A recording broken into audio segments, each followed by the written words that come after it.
ঢাকা বিশ্ববিদ্যালয়ের চারুকলা অনুষদে নববর্ষ উদযাপনের প্রস্তুতির অংশ হিসেবে তৈরি হওয়া দুটি প্রতীকী মোটিফে অগ্নিকাণ্ডের ঘটনা ঘটেছে।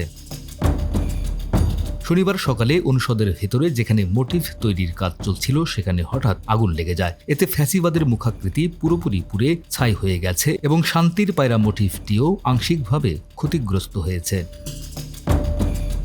এদিকে দুটি মোটিফে আগুন লাগার ঘটনাকে রহস্যজনক বলছে ফায়ার সার্ভিস। কে বা কারা আগুন লাগিয়েছে তা জানা যায়নি, তবে এই ঘটনায় তদন্ত শুরু করেছে পুলিশ। বান্ডেল থাকলে প্রতি সেনমানিতে টাকা বাঁচবে। বিকাশ সেনমানি বান্ডেল কিনে জিতুন প্রতি লেনদেনে।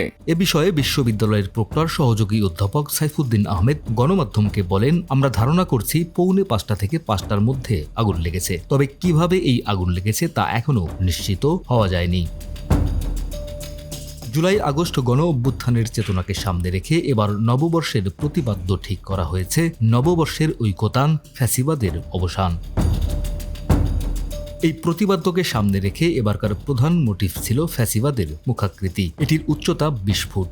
এই মোটিফে বাঁশ ও বেত দিয়ে দাতাল মুখের এক নারীর মুখাবয়ব বানানো হয়। মাথায় খাড়া 4টি শিং, হা করা মুখ, বিশালাকৃতির নাক ও ভয়র্ত 2টি চোখ। এটিকে ক্ষমতাচ্যুত প্রধানমন্ত্রী শেখ হাসিনার প্রতিকৃতি হিসেবে ধারণা করেছিলেন অনেকেই।